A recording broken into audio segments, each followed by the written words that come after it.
Iya, baik. Assalamualaikum warahmatullahi wabarakatuh. Salam sejahtera untuk kita semua. Shalom, Om Swastiastu, Namo Buddhaya, dan salam kebajikan. Selamat sore, Bapak dan Ibu, rekan-rekan semua. Apa kabarnya? Baik ya, luar biasa ya. Oke, kita berada di hari ketiga yang pastinya masih di serangkaian acara, yaitu Plastic and Rubber Indonesia 2024. Dan tentu saja kita bersama-sama di sore hari ini akan membahas ya, ini masalah from local to global, digitalizing local manufacturing for international market. Ini sangat luar biasa ya. Dan juga telah lagi di tengah-tengah kita, beliau-beliau ini adalah narasumber juga ya, yang nanti akan menyampaikan wawasannya tentunya. Yang pertama, selamat datang kepada Bapak Chen Wijaya selaku CEO and Co-founder Imagine. Oke, selamat sore, selamat datang Bapak.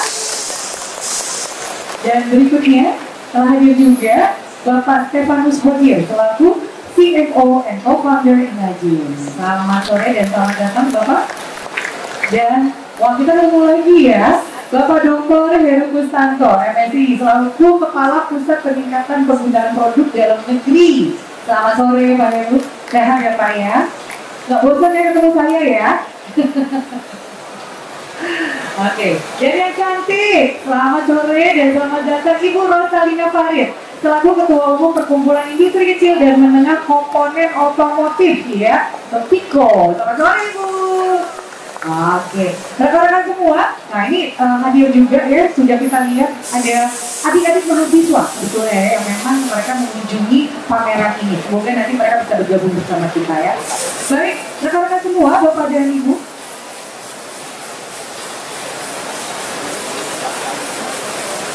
Oke, Bapak dan Ibu mohon izin ya, kita tunggu dulu sesaat lagi sebelum kita memulai untuk agenda kita berikutnya. Dan mungkin kita menunggu saja ya, 1 menit saja. Oke, baik kalau begitu. Nanti saya akan kembali lagi. Boleh saya minta tepuk tangannya untuk kita semua agar lebih semangat. Terima kasih.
Baik.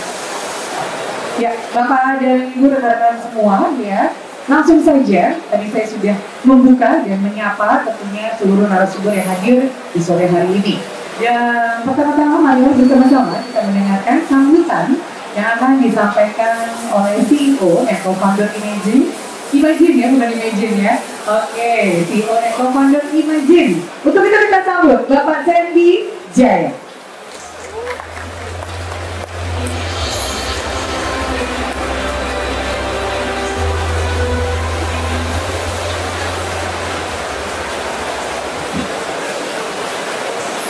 Selamat sore Bapak Ibu yang saya hormati, para hadirin dan rekan-rekan.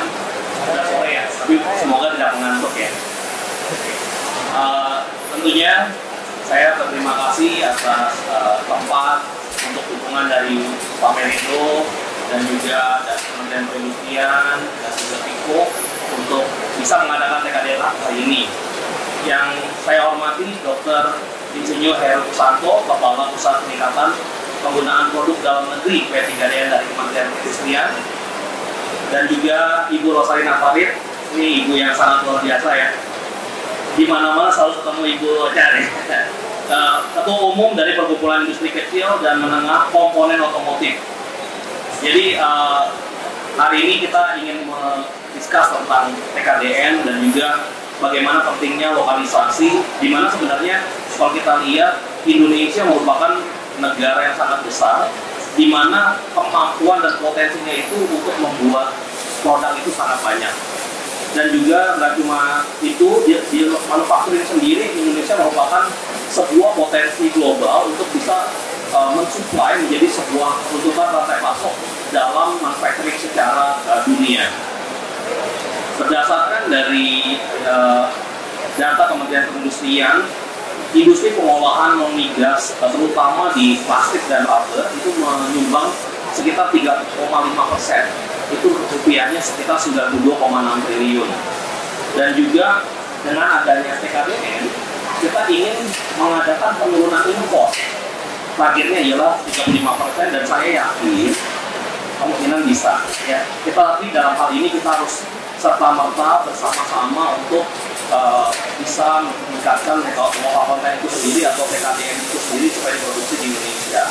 Nah, dengan adanya digitalisasi terutama dan juga regulasi dari pemerintah dan juga standarisasi dan juga teman-teman dari member-member yang ada di PICO, lalu juga member yang ada di Imagine dan juga standarisasi untuk mencapai global, saya yakin hal itu bisa dilakukan. Dengan menggunakan digitalisasi yang disiapkan di Imagine, kita bisa membuat semua kebutuhan baik secara domestik maupun global menjadi sebuah platform. Nah, di situ teman-teman IKM itu bisa melihat bursa proyek yang ada di platform kami, sehingga di situ mereka juga bisa mendapatkan, biasanya kan kalau IKM itu ya koneksi WhatsApp dan lain-lain. Nah, dengan adanya platform ini, semoga Imagine bisa meratakan kebutuhan dari kebutuhan baik demand dari perusahaan besar maupun perusahaan dari luar negeri. Selain itu juga Imagine tentu saja menggiring untuk meningkatkan TKDN dengan menciptakan, kita sebutnya sebagai Love Factory. Love Factory itu juga kita mulai nggak cuma di Jakarta biasanya, tapi kita juga mulai di Cikarang, dan nextnya juga nanti akan berkolaborasi mungkin dengan PICO di Jawa Tengah dan juga di tempat daerah-daerah lainnya. Tentu saja dengan berkolaborasi dengan Kementerian Perindustrian sebagai regulator, dengan PICO dan juga rekan-rekan lainnya, saya yakin untuk mendapatkan dampak positif dari TKDN ini membangun Indonesia yang lebih baik itu akan bisa terlaksana. Jadi hadirin yang saya hormati, lokalisasi dan TKDN itu bukan cuma sekedar karya pemerintah.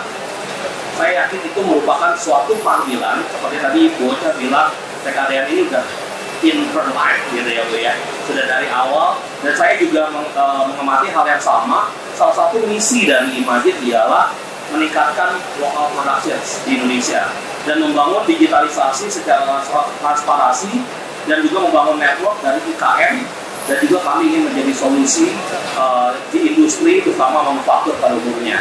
Bersama kita bisa menciptakan sebuah ekosistem industri yang lebih mandiri, berdaya saing dan berkelanjutan, membawa Indonesia menjadi kekuatan manufaktur global yang diperhitungkan.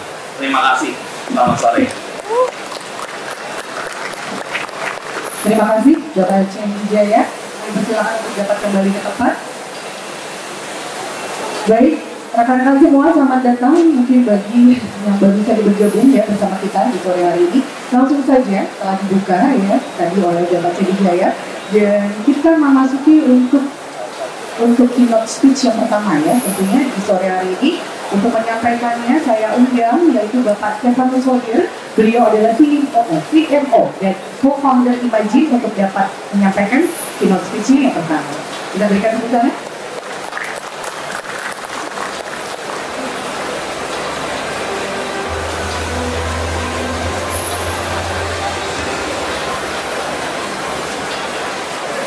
Ya, selamat sore semuanya.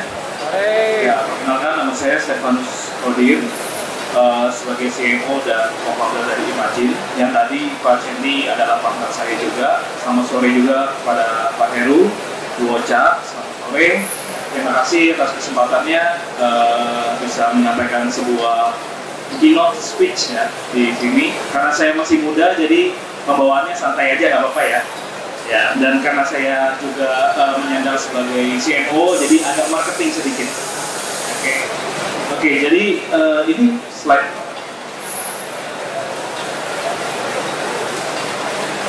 Oke, jadi pada hari ini saya akan membahas sedikit tentang digitalisasi industri dan manufaktur di Indonesia, tapi dari kacamata Imagine. Nah, tadi mungkin seperti Pak Cendi jelaskan, dari Imagine sendiri sangat amat mendukung tentang digitalisasi industri dan manufaktur di Indonesia, dan kita juga ada visi-visi yang kita lakukan, yaitu menjadi digital creative manufacturing ecosystem, beserta misi kita adalah meningkatkan lokal produk yang dibuat di Indonesia dengan sendirinya dan membantu small manufacturing business connect dan bisa terdigitalisasi. Yang ketiga juga menjadi solusi untuk segala macam permasalahan manufacturing di Indonesia. Nah, ini next-nya adalah yang saya mau bahas tentang manufacturing sektor sendiri yang ada di Indonesia. Lebih dari 30.000 manufacturing medium sampai manufacturer yang besar itu ada di Indonesia per 2023. Nah, 19% di 2020 itu menyumbangkan GDP kurang lebih 19,8% di 2020, dan di 2021 itu sampai ke 2,9 triliun rupiah. Nah, kalau dilihat dari sini angka yang cukup besar ya teman-teman. Jadi tapi kendala yang kita hadapi sekarang adalah kebanyakan dari medium dan large ataupun yang small itu belum terdigitalisasi di Indonesia. Jadi teman-teman kalau memang mau mencari pabrik itu masih susah, masih segmented. Kadang-kadang dari mereka belum ada yang even punya website.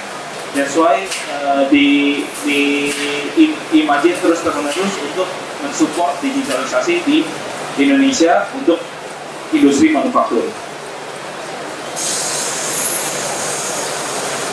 Nah, ini untuk angka beberapa yang kita nanti mungkin akan dibahas juga saat Q&A. Itu kurang lebih ada 90% dari material adalah diimpor. Nanti kenapanya mungkin bisa ditanya ke Bu Ocha atau Pak Heru kenapanya. Tapi ini the reality-nya yang ada di Indonesia sekarang. Dan di September 2024 material import itu menurun 9,6%, which is good news ya untuk kita karena bisa menambah lokalisasi di Indonesia, dan ekspornya pun juga naik hingga 33% di 2021. Oke, apa sih yang Imagine lakukan untuk mensupport digital creative manufacturing? Jadi kita seperti yang dari Pak Cendi mention juga adalah kita menyiapkan solusi untuk teman-teman manufakturer di Indonesia untuk bisa masuk ke dalam sebuah platform di mana menghubungkan antara pelaku manufaktur seluruh Indonesia. Gitu. Yang kita sediakan ada quality insurance untuk teman-teman manufacturer, ada SaaS juga, dan juga ada beberapa layanan payment untuk membantu teman-teman UMKM yang bergerak di bidang manufaktur. Nah, ini beberapa partner yang sudah kita ada, itu kurang lebih ada 700 lebih partners, juga ada 1.500 mesin yang telah kita utilisasikan dari partners-partners kita, dan semuanya ini terintegrasi dalam program kita atau dalam sistem kita, yaitu Imagine.id. Nah, untuk teman-teman yang bertanya-tanya kalau misalnya, oh saya mau buat something new atau misalnya membuat butuh pabrik plastik, nah Imagine menjadi salah satu jawaban juga untuk teman-teman di sini untuk bisa menemukan partner yang sesuai dan untuk bisa membuat parts yang kalian inginkan secara digital. Nah, ini yang kita lakukan, yang mungkin selama ini kita melakukan secara konvensional atau harus ketemu face to face atau harus kenal dengan pabriknya, tapi semua ini sekarang bisa dilakukan secara digital di platform kita, yaitu Imagine.id. Mungkin saya bacanya cepat aja ya untuk konsep develop new product, itu dari 2D design sampai ke 3D design, design mold and dies untuk mass productionnya, untuk precision design custom parts, 3D analysis, 3D scanning, 3D printing, ini untuk keperluan untuk quality assurance atau reverse engineering, juga untuk conformal tooling untuk yang lebih kompleksnya lagi, low plastic injection, SPM, progressive dies, dan teman-temannya. Semua ada di sini. Itu kalian bisa akses semua di dalam imagine.id secara digitalized. Nah, ini servicesnya seperti apa? Kurang lebih kita juga ada factory seperti yang tadi di-mention Pak Cendi, ada cloud factory yang teman-teman bisa akses di beberapa wilayah di Indonesia. Nah, itu Imagine akan support teman-teman UMKM untuk bisa menjadikan mereka scaling up di cloud factory kita. Dan kita juga ada mesin seperti yang tadi saya mention, 1.500 mesin yang kita utilize. Jadi teman-teman gak usah musik ya, kalau memang mau make something atau mau membuat parts tertentu, itu bisa lewat Imagine supaya Imagine bisa membantu kalian dalam membuat parts tersebut. Untuk manpower juga tersebar di seluruh Indonesia, dan tentunya teknologi. Karena tanpa adanya teknologi kan juga pasti akan kalah saing ya dengan produsen-produsen dari luar sana. Nah, ini yang disebut dengan teknologi. Imagine bisa mensupply atau bisa membantu dari design solution, mau desain dari desain. Setelah itu tidak sampai situ saja, kita juga bisa mengkonekkan teman-teman secara digital dengan Indonesia manufacturer yang tersebar di seluruh Indonesia, lalu bisa step up ke mass production gitu. Jadi customer Imagine sendiri kebanyakan beberapa itu ada yang kebingungan harus mulai dari mana dalam membuat produknya mereka.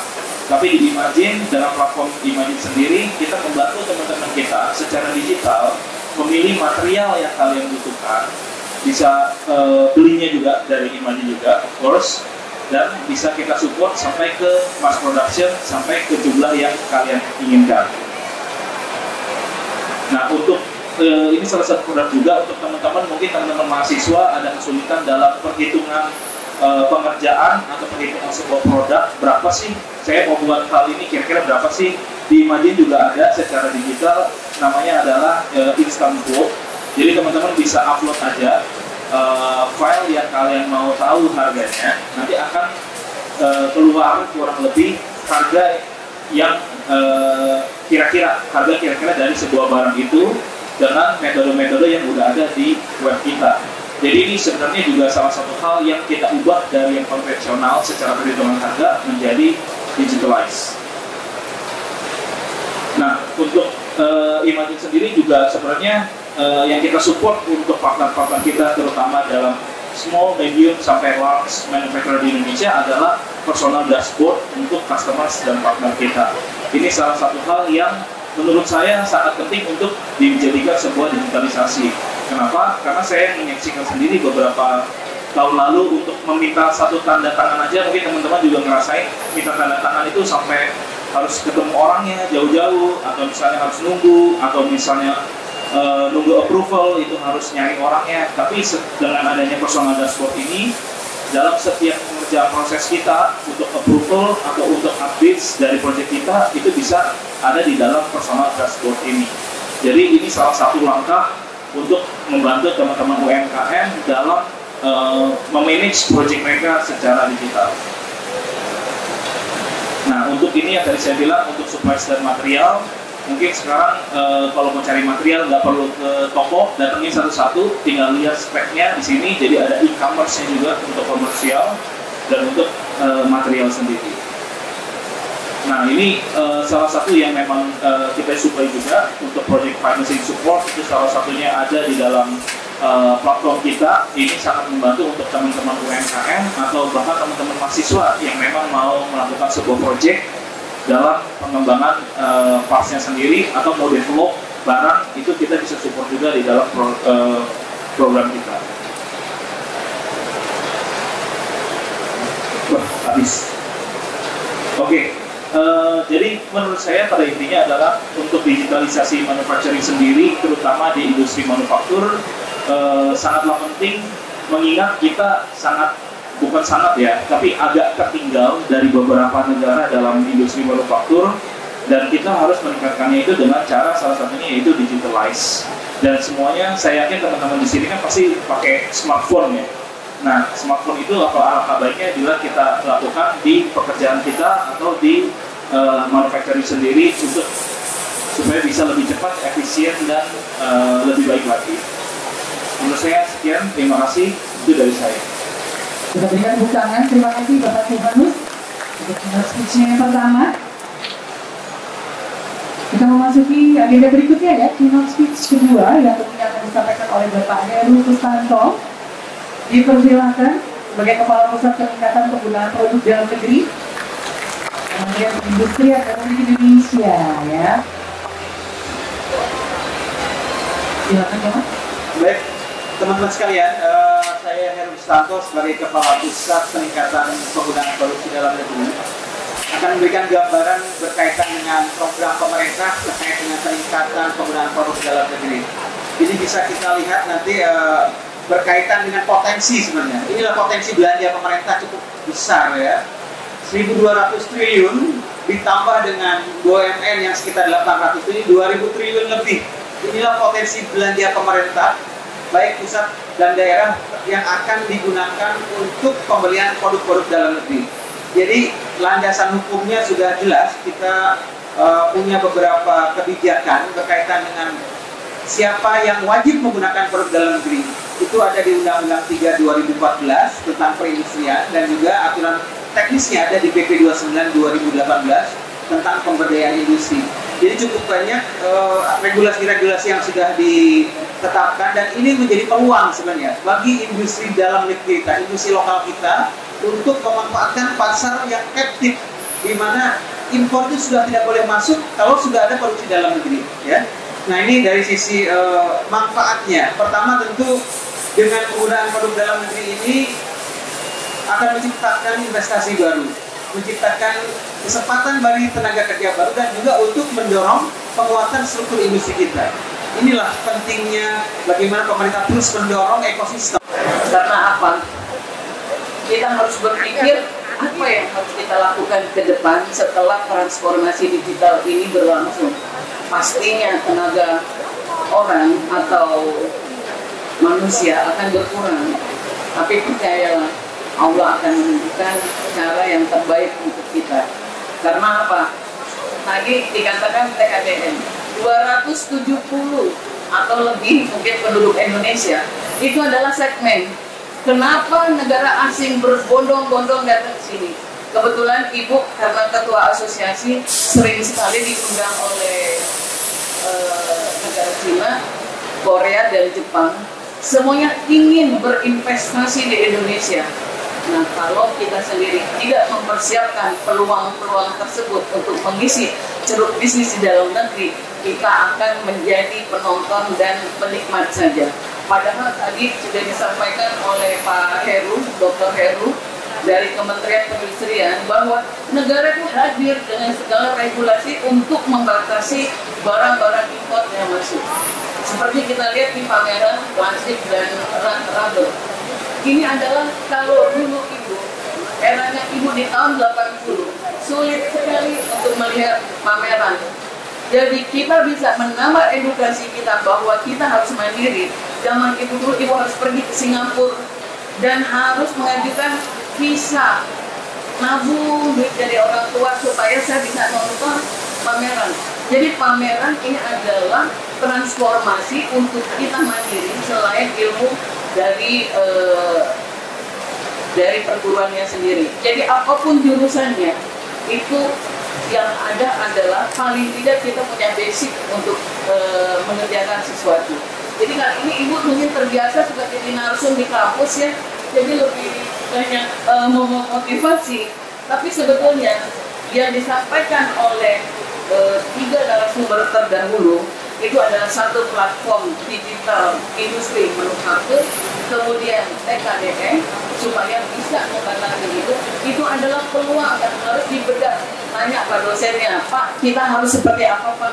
Jangan hanya belajar teori dan lain-lain, makanya pemerintah memutuskan untuk kita magang di industri kan. Tapi saya nggak tahu kalau dari universitas, tapi kalau dari politeknik dan politeknik manufaktur, mereka harus 1 tahun magang di industri. Jadi 2 semester itu adalah mereka magang, sehingga begitu lulus, kalau kita mencari pekerjaan tidak perlu lagi pengalaman 3 bulan atau pengalaman minimal 1 tahun 2 tahun di produksi itu pun, di manufaktur pun itu sudah menjadi bagian daripada pengalamannya. Jangan ngomong ibu ya geritingnya. Jadi tadi yang seperti disampaikan, kalau ada TKDN, food dan lain-lain, alangkah baiknya. Kira-kira 3 minggu yang lalu, ibu itu diundang untuk acara business matching mobil listrik BYD, tahu kan semua BYD. Dia sudah memutuskan bahwa untuk industri BYD kebutuhan Asia Pasifik base-nya ada di Indonesia. Terus apa kita tinggal diam? Pasti enggak, regulasi sudah ada. Jadi kalau tadi bicara ada industri kecil, menengah dan lain-lain, itu sudah ada direktorat yang ngurus di perindustrian. Jadi tidak berpanjang lebar, memang sudah panjang.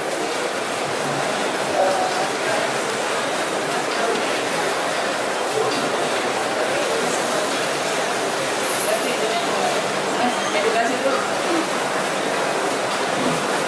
Jadi dari tadi ibu ngomong sudah banyak sekali nih kayak orang penting ya, tapi semuanya adalah relawan. Ini adalah satu organisasi relawan di mana ibu sengaja menghabiskan waktu ibu untuk membangun anak-anak muda supaya bisa mengisi jeruk bisnis di negeri ini. Ini adalah Pico Indonesia. Pico Indonesia itu adalah perkumpulan industri kecil menengah komponen otomotif. Ibu sudah tadi ibu katakan 30 tahun ibu sudah mensuplai komponen untuk mobil Toyota.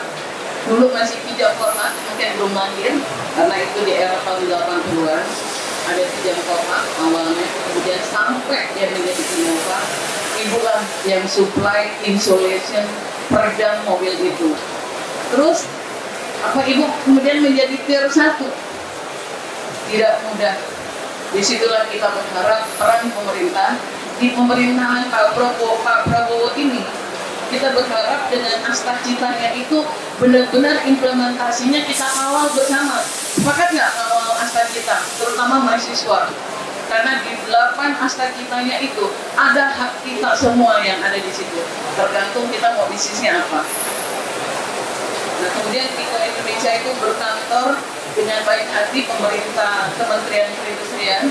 Jadi kantor Pico itu selain di pabrik itu juga berkantor di Politeknik Vokasi Otomotif milik Kementerian Perindustrian yang di Cempaka Putih. Jadi ini adalah profil anggota Pico itu 102.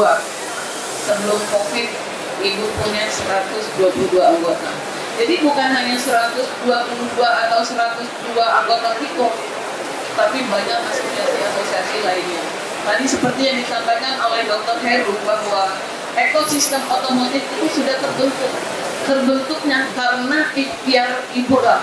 Jadi kalau di negeri ini pernah mendengar Gaikindo yang menyelenggarakan acara Gias, Gaikindo adalah asosiasi para pabrikan mobil Toyota, Daihatsu, Suzuki, Wuling, dan lain-lain. Kemudian mensuplai komponen tier 1-nya adalah IAM, Indonesia itu sebagai humas. Kemudian tier 2 dan 3 bahkan 4 yang dibentuk dari alumni-alumni sekolah yang memang berminat menjadi pengusaha itu adanya di Pico. Nah pada saat kita COVID, kita terdampak dengan COVID itu hilanglah 20 perusahaan yang berdiversifikasi, ada yang dagang pecel lele, ada yang macam-macam, karena tadinya adalah anak-anak alumni dari Polman Poltek yang kita bentuk tidak kuat terhadap gempuran COVID, akhirnya juga mereka berganti bisnis. Apalagi saat ini otomotif, terutama yang Jepang ya, tadi ibu bicara ibu udah 30 tahun supply itu turun tajam, termasuknya Wuling, Hyundai, dan BYD, merek-merek lain juga banyak yang sudah berbasiskan listrik. Jadi anggota ibu dia profil IKM. IKM itu adalah industri kecil menengah.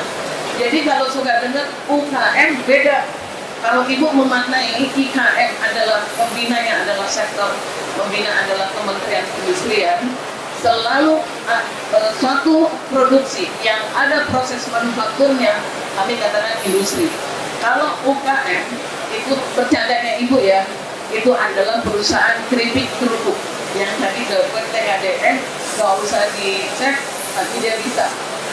Itu tapi pemahaman ibu. Cuma herannya kalau Pak Presiden atau siapapun selalu mengatakan UKM, padahal penyumbang pajak yang terbesar adalah IKM, karena UKM jarang punya PPN. Ya nggak banyak.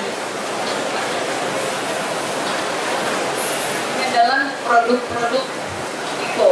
Jadi Pico itu kan komponen otomotif. Jadi kalau kita lihat dalam satu motor roda 2 atau roda 4 pasti ada unsur metal, plastik, rubber, kemudian wall and dies, interiornya, karpet dan lain-lain, itu termasuk insulation yang ibu supply. Jadi kalau kita lihat, oh mau ke bisnis otomotif tuh apa aja sih? Itu aja lihat di mobil. Dengan transformasi perubahan dari NCA ke EV itu banyak sekali industri metal berubah menjadi berinvestasi di plastik. Makanya banyak anggota Pico hadir hari ini memang tidak kesini ya Pak Heru dan Mas Eni. Mereka banyak melihat transformasi mesin-mesin plastik. Jadi inilah produk-produk itu, yaitu press part, machining, jadi metal, berbasiskan metal, kemudian plastik, rubber, wall and die, aksesoris. Motorbaut pun sudah beda klasifikasinya. Kemudian insulation dan bukan itu bisnisnya ibu dan lain-lain. Kemudian doktrin dan lain-lain. Ini adalah anggota yang ibu bina. Ada T2, T3, T4 itu adalah tier.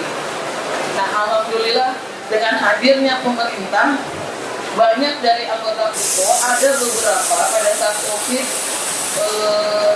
dengan adanya bantuan permesinan, sistem dan lain-lain, ada anggota Pico yang naik kelas, termasuk ibu naik kelas bisa direct ke Toyota dan Daihatsu. Jadi bukan hanya karena sistem aja, pemerintah juga win-win kepada perusahaan Jepang yang tadinya mobil-mobil itu mereka dominan dengan company mereka sendiri, cenderungannya sekarang dengan adanya mobil LCGC, mobil kecil yang kalian itu kan pemerintah memberi insentif, mereka diwajibkan untuk melibatkan industri lokal supply komponennya. Nah, kalau kita jeli, kita bisa menarik. Kalau kita jeli atau kita memang melihat itu ada peluang, kita bisa naik kelas. Tapi persyaratannya luar biasa, sengaja dipersulit. Ini adalah customer and user yang komponennya, jadi kita harus bisa membedakan komponen dan spare part itu beda. Komponen adalah sesuatu part yang melekat di mobil atau motor baru, roda 2, roda 4 atau roda 4 lebih lainnya itu seperti itu. Tapi kalau spare part siapapun boleh bikin. Ini adalah brand-brand yang beredar di Indonesia. Mungkin ini saya belum nambah BYD 12 karena memang belum ada anggota yang bisa masuk sehingga belum kita masukkan. Padahal penjualan BYD, Wuling dan lain-lain juga banyak sekali di Indonesia. Ini adalah produk insulation.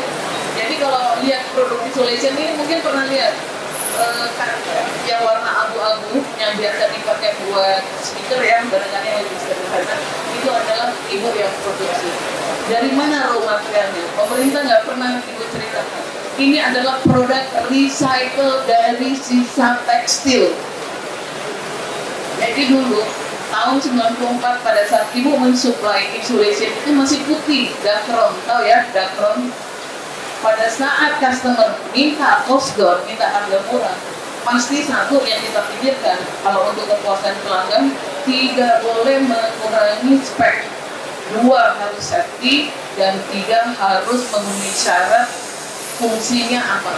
Nah kemudian insulation ini, ibu lihat Dacron itu adalah dari fiber plastik ya. Sebetulnya plastik itu kalau dikeluarkan dia menjadi kapas tapi dari plastik yang disebut polyester. Dari situlah ibu yang melokalisasi insulation ini yang dari Dacron ini menjadi ini peluang.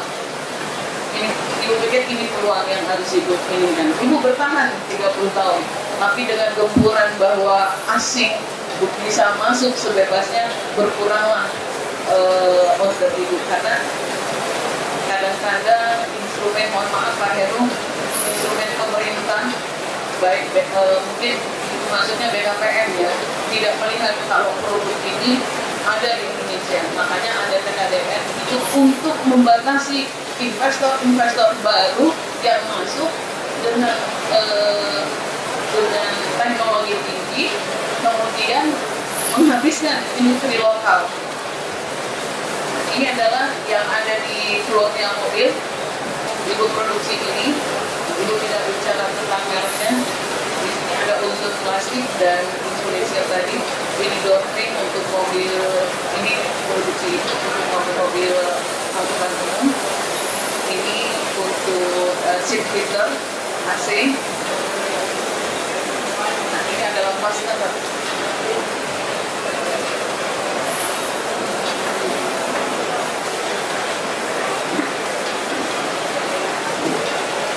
Ini sebagian fastener ini sebagian, tapi ribuan fastener yang sudah bisa kita produksi dalam negeri.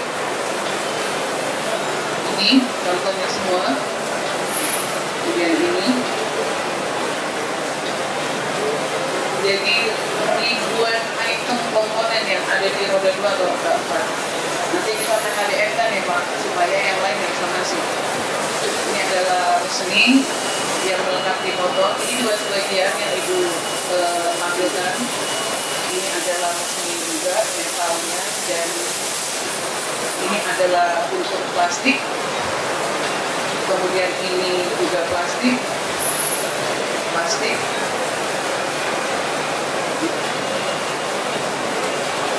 Ini adalah unsur rubber karet. Kan banyak kan di injekan motor, di ininya itu banyak sekali yang bisa kita inginkan. Ini rubber dan cat. Kita juga anggota kita juga sudah supply cat, dan ini sudah dipakai di mobil-mobil truk. Ya, terima kasih. Jadi demikian yang bisa saya sampaikan. Harapan saya kepada mahasiswa, kebetulan banyak mahasiswa ya, jadi kita nggak tahu nih ada inline nggak dengan pameran, tapi lebih ke motivasi. Ayo kita sama-sama mengisi ceruk bisnis di negeri ini, apapun sektornya, karena kitalah yang harus menjadi tuan rumah. Jangan sampai pemerintah setiap 5 tahun mengatakan peduli dengan IKM atau UKM, tapi nggak ada anak-anak bangsa yang bertumbuh. Akhirnya yang tadi ibu bilang, anggota ibu yang mensuplai komponen otomotif itu tidak ada anak muda. Jadi eranya ibu yang semuanya semakin jadul. Nah anak-anak muda lah harus tampil, karena banyak sekali transformasi perubahan mobil ke mobil listrik itu pelajari. Bukan berarti, Bu, saya masa bisa usaha seperti itu? Persiapkan dulu perencanaannya dengan baik. Kemudian kan semua mengikuti alur ya, ada masanya akan pergantian era. Jadi jangan terpaku hanya lulus nanti saya S1, saya mau jadi salaryman, udah ketinggalan. Ibu aja yang lulusan SMA itu lulus dalam 80 ya, tidak pernah ibu berpikir mau jadi karyawan. Ibu hanya berpikir, oke, saya jadi karyawan cukup satu periode, yaitu 5-7 tahun. Kalau dulu bermusim nih S2, S3 ininya. Setelah itu saya harus mandiri karena Indonesia akan maju. Nah, apalagi tadi Pak Heru juga mengatakan banyak sekali fasilitas pemerintah. Kalau tidak salah 2030 Indonesia adalah persiapan untuk menjadi negara industri 5 besar di dunia, ya kan? Nah itu tuh motivasi motivasi untuk kita harus masuk kemana. Oh, saya fisika, saya TI, atau saya TM. Itu banyak sekali peluangnya, karena 270 atau 280 juta penduduk Indonesia itu adalah segmen. Ya, demikian wabillahi taufiq wal hidayah. Wassalamualaikum warahmatullahi wabarakatuh. Waalaikumsalam warahmatullahi wabarakatuh. Wah, luar biasa ini ya keynote speech-nya Ibu Rosalina. Oke, Ibu, saya mohon untuk kembali dulu ke tempat, nanti saya undang lagi ya. Nah, itu dia tadi ya. Wah, sudah semakin banyak nih rekan-rekan adik-adik. Ini jaket kuning berarti dari mana? PNJ ya? Ya, oleh kasih negeri Jakarta ya. Oh, dari PNJ Bu, ya Pak ya. Nah, oke, kita akan segera memasuki untuk sesi talk show ya. Kita diskusi nih di sini ya. Digali lagi apa yang sudah tadi disampaikan oleh para narasumber dengan keynote speech-nya, dengan presentasinya.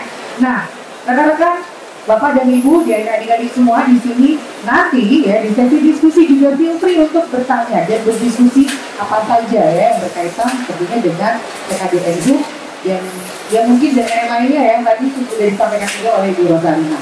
Oke, dan langsung saja nih ya, saya akan mengundang sebagai moderator di sore hari ini untuk talk show kita, yaitu Mbak Melisa Aprilia ya.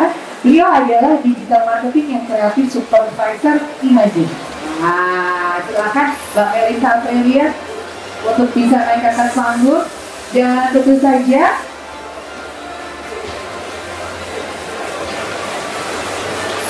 Mbak Melisa sebagai wah ini Mbak Melisa sangat muda sekali, gak jauh lah ya sama saya ya usianya. Selamat sore Mbak Melisa. Sore Mbak. Oke, kita akan bincang-bincang di sini ya. Dan yang akan menjadi narasumbernya silakan nanti Mbak Melisa yang akan mengundang.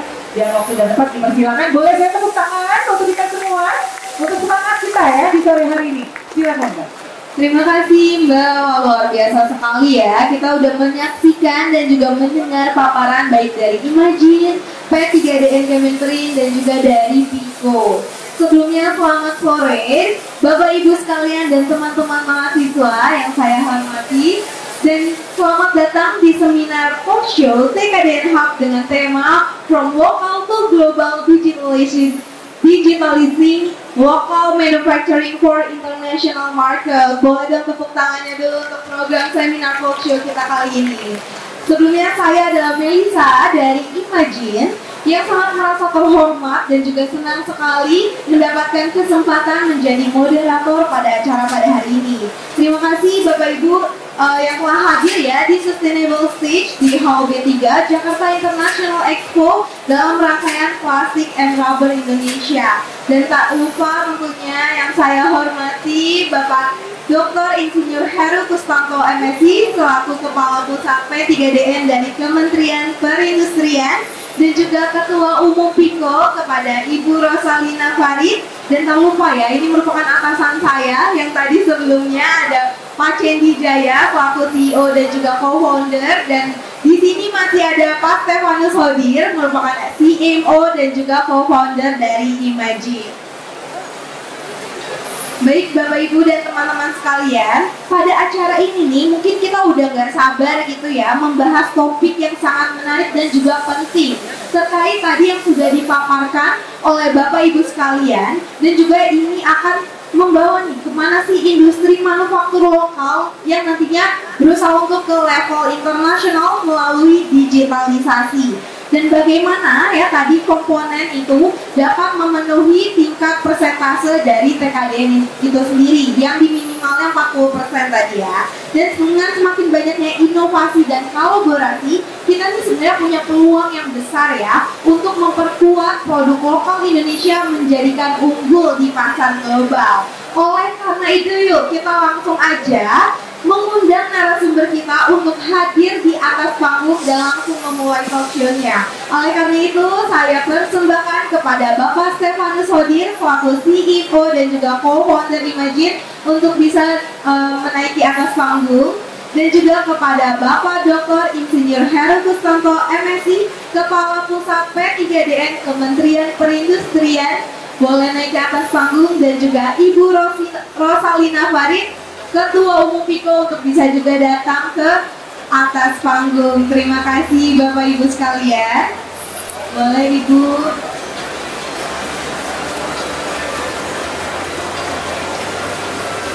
Saya juga izin duduk ya Bapak Ibu ya. Oke. Boleh nih, kita tipis-tipis dulu ya teman-teman ya. Dari Bapak Ibu sekalian, gimana ini kabarnya dari Ibu Ocha? Boleh menggunakan mic-nya masing-masing ya Bapak Ibu ya. Gimana Ibu Ocha kabarnya? Alhamdulillah sehat. Sehat ya, pasti penuh semangat dengan paparan presentasinya tadi ya, luar biasa sekali. Untuk memotivasi adik-adik Mahasiswa ya, biar tetap semangat dan juga terus berkarya meningkatkan potensi industri manufaktur di Indonesia ya Bu ya.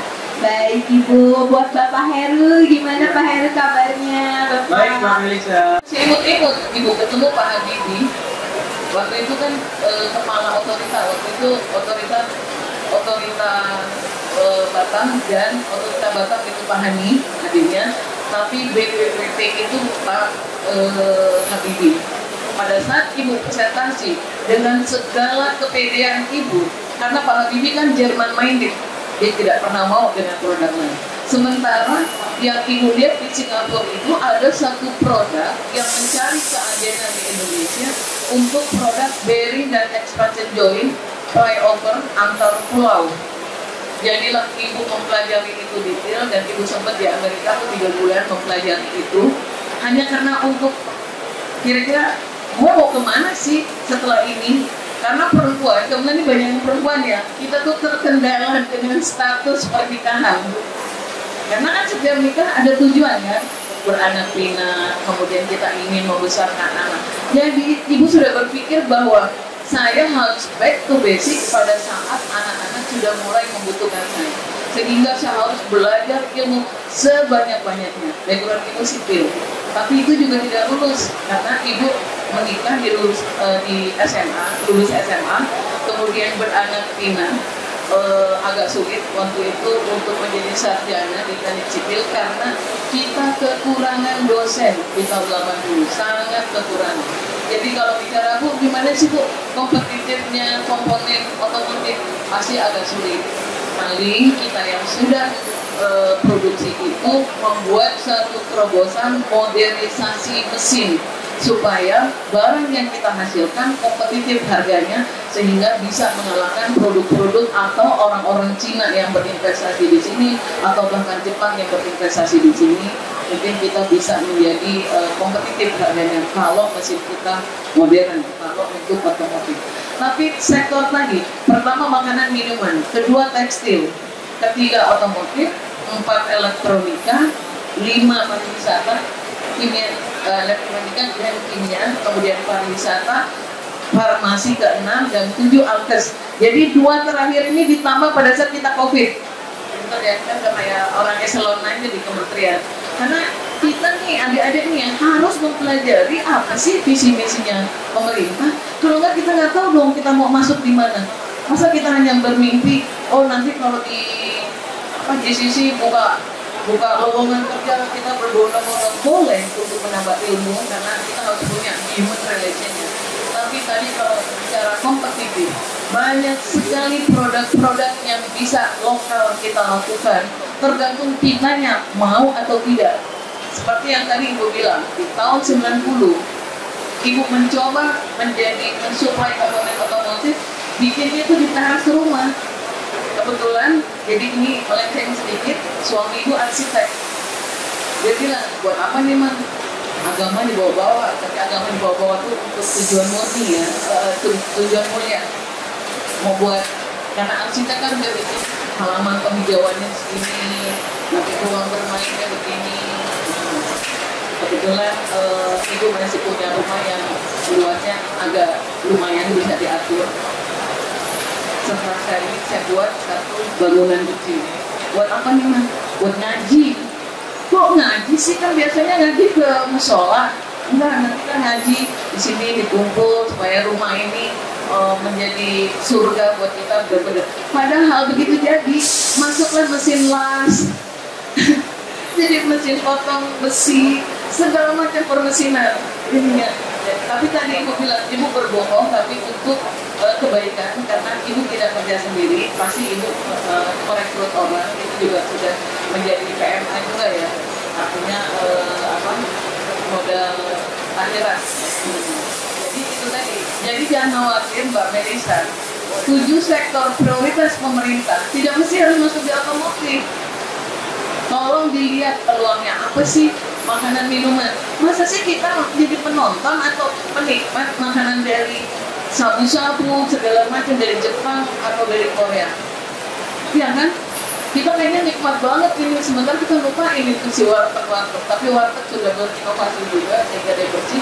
Tapi bagaimana kita menjadikan kita jadi tuan rumah? Coba 275 juta penduduk Indonesia butuh makan nggak? Makanan minuman tadi. Kemudian tekstil juga itu suatu peluang, karena nanti kalau semuanya bikin garment, jangan lupa sisanya recycle kirim ke ibu. Dalam 1 bulan ibu membutuhkan 120 ton potongan-potongan tekstil. Untuk apa tuh Bu? Untuk otomotif. Itu baru dari ibu doang.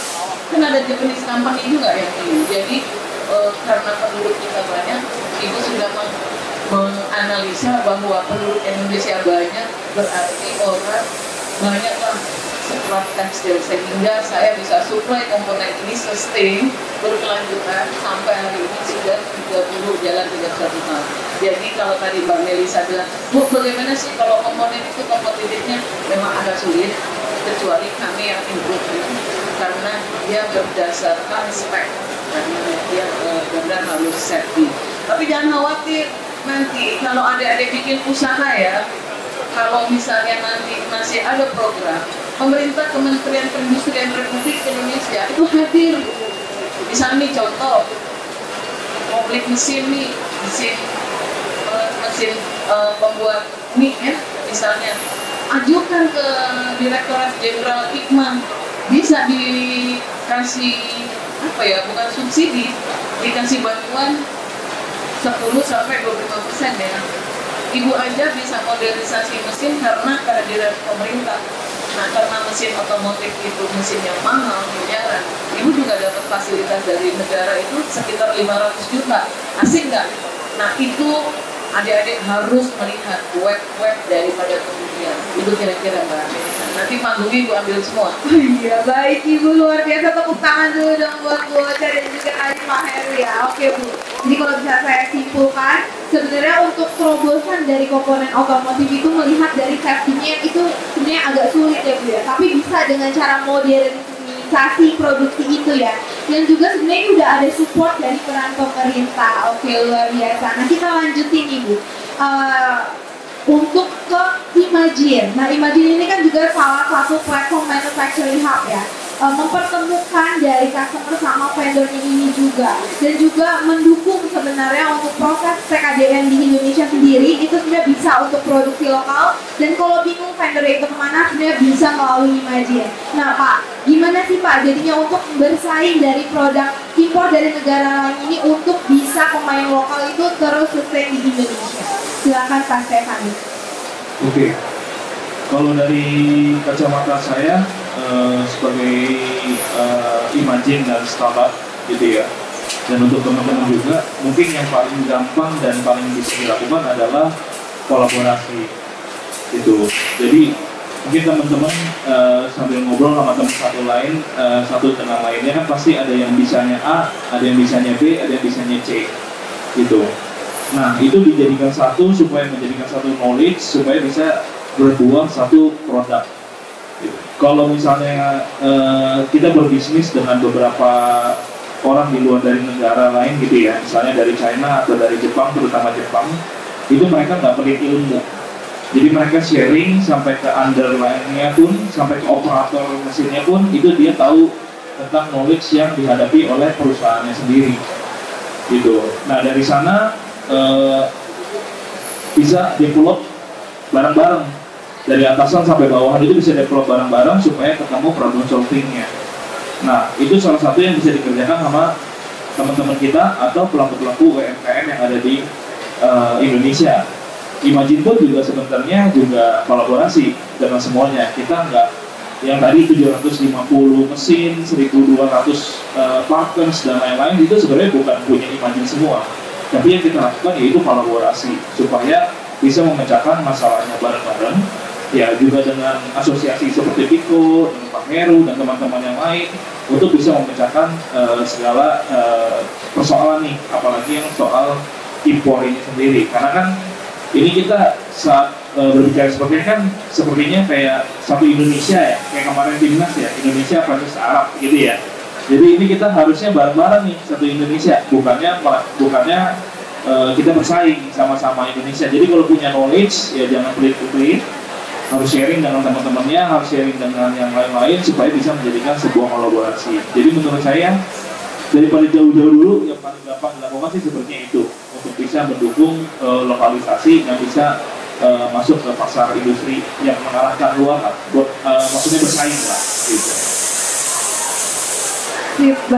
Baik Pak Stefanus. Jadi poin pentingnya nih kalau dari Pak Stefanus adalah kolaborasi ya, seperti yang sudah dilakukan Imagine sebagai startup manufacturing hub di mana berkolaborasi dengan berbagai macam ekosistem manufaktur dan juga dari berbagai macam program-program pemerintah dan juga asosiasi itu untuk mendukung peran dari persaingan global itu sendiri. Dan mau tanya juga nih, melanjuti dari Imagine juga ya, peran sebagai sistem platform online, berarti peran digitalisasi dan industri 4.0 ini dalam sektor manufaktur, dan sebenarnya tantangan apa aja sih yang dihadapi dalam proses perkembangan yang sudah digital ini? Silakan Mas Enam. Ya, kalau untuk berbicara dengan industri 4.0 itu kan cukup gencar ya dalam 5 tahun belakangan ini. Mungkin sebelum itu juga sudah sering dimention oleh Pak Jokowi, juga sering dimention juga dari oleh Kemenperin ya untuk industri 4.0 ini, dan sekarang pun sebenarnya sudah beberapa company itu sudah menjalankan. Contohnya dengan adanya IoT, AI, juga salah satunya yang paling teman-teman mungkin pernah lihat juga 3D printing, additive manufacturing, itu salah satunya yang masuk ke dalam industri 4.0 gitu. Jadi menurut saya digitalisasi itu ya sangat amat penting ya dalam pengembangan industri di Indonesia ataupun di luar sana. Jadi kan saya juga waktu keynote kan pernah bahas juga untuk digitalisasi itu sangat amat mengurangi waktu, berarti lebih efisien. Untuk harga juga banyak cost yang bisa lebih kepotong dengan adanya digitalisasi. Karena kalau kita ngomong 10 tahun lalu, 15 tahun lalu, mungkin internet masih mahal banget. Ya, saya ingat dulu bayar internet itu sampai jutaan ya Pak ya. Kayak ini ya, sekarang mungkin 100.000, 200.000 udah unlimited, udah nggak ada kuotanya gitu. Nah, jadi itu sangat amat bisa membantu kita untuk bisa digitalisasi atau untuk mengurangi waktu pengerjaan proses dalam kita pembuatan part gitu. Nah, kalau di case-nya Imagine sendiri, simpelnya yang tadi saya bilang, untuk tanda tangan e-signing itu udah bisa dilakukan kapan aja. Yang tadinya tanda tangan itu approval dari, let's say, vendornya adanya di Cikarang, customer-nya adanya di Bandung, itu kan kurang lebih ada 2-3 jam ya, kurang lebih ya, untuk approval dan lain-lain. Tapi kalau kita lakukan secara digital, itu semua bisa dilakukan secara 24/7. Ya, jadi efisiensi digitalisasi sih sangat penting ya menurut saya. Kalau untuk tantangannya sendiri sebenarnya balik lagi ke kitanya atau ke teman-teman UMKM-nya. Apakah ready atau misalnya mau switch nggak untuk mengubah culture tersebut? Contohnya kan kita udah sering lihat juga ya dari konvensional belanja di pasar sama kita beli lewat GoFood atau lewat GoMart, GrabMart gitu. Itu kan dulu ada culture change kan. Nah itu kita siap nggak untuk melakukan seperti itu? Dari yang tadinya konvensional kita larikan ke dalam sebuah platform digital atau digitalisasi apapun produknya gitu. Yang tadinya kita ojek pangkalan kita ubah jadi Gojek, Grab gitu ya. Nah itu kan ada culture yang berubah. Orang-orang harus ada willing to learn, ada harus meluangkan waktu dia untuk belajar. Jadi kalau tantangannya sih sebenarnya itu ya teman-teman yang ada di industri. Kalau menurut saya. Oke, baik Pak Stefanus. Jadi sebenarnya nih peran dari digitalisasi dan teknologi itu sebenarnya untuk mempermudah ya Pak ya. Kayak tadi tanda tangannya udah bisa walaupun dia di Cikarang atau bahkan mungkin produsennya dari Jawa Tengah gitu ya, dan perusahaannya ada di Jakarta itu udah bisa dengan mudah cepat dengan melalui internet. Namun masih ada tantangannya dengan culture-nya yang biasanya konvensional, mungkin based on paper gitu ya, sekarang harus melalui klik Google dulu kayak gitu ya. Tapi itulah untuk tantangannya, mereka harus bisa untuk willing to learn gitu ya. Baik Pak Stefanus, terima kasih. Dan mungkin untuk Pak Heru ya Pak ya, dari untuk TKDN sendiri juga untuk pembuatan si Inas itu juga udah melalui teknologi juga sebenarnya Pak ya, semua udah terdigitalisasi. Nah berarti bagaimana sih Pak tantangannya sendiri juga mungkin dari pemerintah untuk mensosialisasikan tersebut, dan juga peran dari digitalisasi yang dibangun oleh Kemenper ini. Silakan Pak Dokter. Ya baik, semua sudah terdigitalisasi dan pemerintah juga sedang mengembangkan SPBE, sistem pemerintahan berbasis elektronik. Semua perizinan sekarang basisnya sudah online. Termasuk misalnya teman-teman ya, baru istilahnya nggak terlalu besar, industri kecil, ada namanya PL.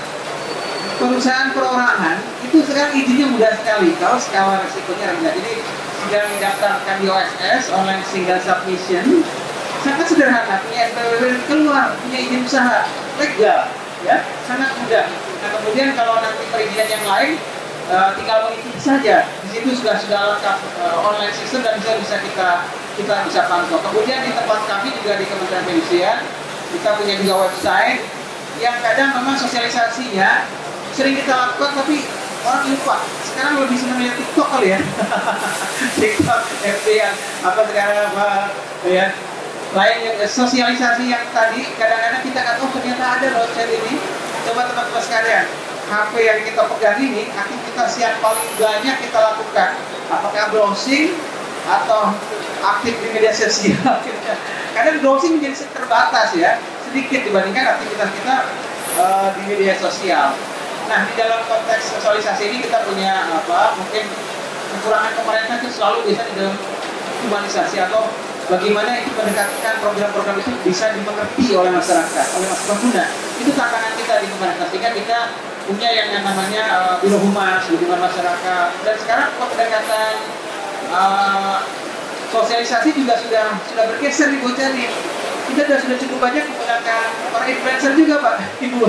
Jadi influencer kita pakai nih ya, supaya informasi yang disampaikan tidak garing, ibaratnya tidak glowing ya, tapi mengikuti tren bagaimana informasi sekarang dilakukan juga. Jadi pemerintah ingin juga menggunakan tadi jasa-jasa dari influencer untuk bisa mengenalkan program-program pemerintah termasuk yang PKDN ini agar mudah dipahami dengan bahasa masyarakat, dengan bahasa yang lebih mudah dipahami, sehingga secara informasi itu bisa diserap. Termasuk juga roadshow, kemudian ada televisi di Kemenper juga sudah ada yang itu bisa dilihat, juga tata cara melakukan pendaftaran untuk TKDN IK misalnya, sudah ada videonya, sudah ada YouTube-nya. Tinggal sekarang itu apa sih yang nggak ada ya? Informasi semua udah ada di depan kita. Ini teman-teman masih sekarang lebih mudah dibandingkan kita dulu ya. Kita mau lihat jurnal aja itu susah benar ya. Hasil penelitian sekarang sudah terbuka. Bahkan kampus sudah menyediakan jurnal-jurnal gratis karena sudah dibeli oleh universitasnya. Masalahnya sekarang bagaimana kita memanfaatkan informasi itu, bagaimana kita mengambil manfaat dari informasi yang begitu tersebar luas, begitu teman-teman tinggal klik aja gitu ya, sangat luar biasa. Dan inilah mungkin bedanya dengan generasi-generasi kita dulu ya, bocah kita dulu struggle ya untuk mendapatkan hasil-hasil penelitian, searching, kemudian teman-teman sekarang karena saking banyaknya, ini nggak dapat juga. Karena aktivitasnya lebih banyak di media-media sosial. Saya mudah-mudahan ke teman-teman mahasiswa juga memanfaatkan secara positif informasi gadget yang ada di depan kita dengan hal-hal positif, perbanyak pengetahuan, pelajari, kemudian juga melihat langsung seperti ini penting. Tadi bocah luar biasa tuh, untuk melihat pameran seperti ini harus nabung luar biasa ke Singapura. Sekarang mereka yang datang ke kita nih, ya, hall A, hall B, ya, luar biasa. Saya juga terkagetkan itu luar biasa nih. Permesinan meskipun ini masih buatan made in Germany, made in Korea, made in Taiwan, nggak apa-apa, ini proses belajar. Kira-kira demikian teman-teman sekalian ya, mudah-mudahan sosialisasinya bisa dilihat di web kita, dipelajari, kemudian juga di download videonya, kadang-kadang suka lupa sudah ditonton ada lupa di mana gitu ya. Mudah-mudahan bisa dipahami, semua sekarang sudah ada di gadget teman-teman sekalian. Silakan ditonton dan dipelajari. Kira-kira dengan Bang saya. Baik, terima kasih Pak Dr. Heru. Jadi ini ya website dari TKDN. Ya, ini ada nih. Di ada website tkdn.kemenkering.go.id. Ini adalah database kita semua produk-produk yang memiliki sertifikat TKDN. Ada di sertifikat, ada di rekapitulasi, ada di sertifikat, kemudian ada frequent asked question ya. Ini bisa dipelajari ya. Jadi kita bisa melihat produk-produk apa sih yang nilai TKDN-nya tinggi, tinggal dicek misalnya laptop atau mesin cuci. Basisnya bisa produk atau basisnya perusahaan. Misalnya bocah punya perusahaan, tinggal dicek perusahaan bocah TKDN-nya masih aktif nggak? Kalau nggak aktif nggak ada di sini. Tapi kalau masih berarti turun nih banyak sekali ya. Ini memandu bagi nanti pemerintah, Kementerian Lembaga Bocah, kalau dia ingin lebaran cek dulu sini. Wah ternyata sertifikat TKDN-nya masih aktif, nilai TKDN-nya sekian. Nah jadi teman-teman bisa menjadi peluang bisnis juga sebenarnya. Jadi bergerak di industri kecil itu kan modalnya tidak terlalu besar. Dan pasarnya pemerintah menyediakan nih. Jadi pasar melalui mekanisme pengadaan barang dan jasa pemerintah. Pemerintah daerah banyak juga mengalokasikan anggarannya, dan kalau mereka ingin masuk ke pasar pemerintah, syaratnya apa? Harus punya yang namanya sertifikat tadi TKDN yang menjadi dasar kita untuk masuk kepada barang dan jasa pemerintah. Kira-kira kita Mbak Mesa ya? Baik, terima kasih Pak Heru. Jadi caranya adalah ini ya Pak ya, untuk mensosialisasinya tadi juga udah mulai pakai influencer, dan juga ini salah satu untuk meningkatkan TKDN melalui sertifikasi TKDN. Jadi harus ada itu ya Pak ya, bukti dari sertifikasinya sendiri. Baik, luar biasa sekali ini tanya jawabnya langsung talk show dari Pak Stefanus, terus juga Pak Dr. Heru, dan juga Bu Ocha gitu ya. Nah dari sini juga saya mau selaku moderator nih ya, mau memberikan kesempatan nih kepada rekan-rekan mahasiswa yang dari tadi mungkin udah banyak gitu ya di otaknya pertanyaan, udah gregetan nih mau nanya gitu ya. Itu boleh saya persilahkan kepada dari rekan-rekan mahasiswa yang ingin bertanya kepada narasumber kita hari ini. Boleh, nanti caranya langsung aja angkat tangannya atau raise hand, nanti akan dibantu ya sama tim dari TKDN Hub untuk memberikan mic-nya gitu. Boleh kalau gitu kita langsung open Q&A ya. Yang mau bertanya boleh angkat tangannya. Gimana, ada yang mau tanya? Oh, ada yang mau tanya, boleh di ujung paling ujung nih. Boleh dibantu untuk kasih mic-nya. Silakan. Boleh perkenalkan nama dan juga dari mana? Nama saya Reki Almadi dari Stasiun Makmur perusahaan. Baik, dari PT apa tadi? Dinar Makmur. Oke, baik. Oke, boleh pertanyaannya Bapak? Saya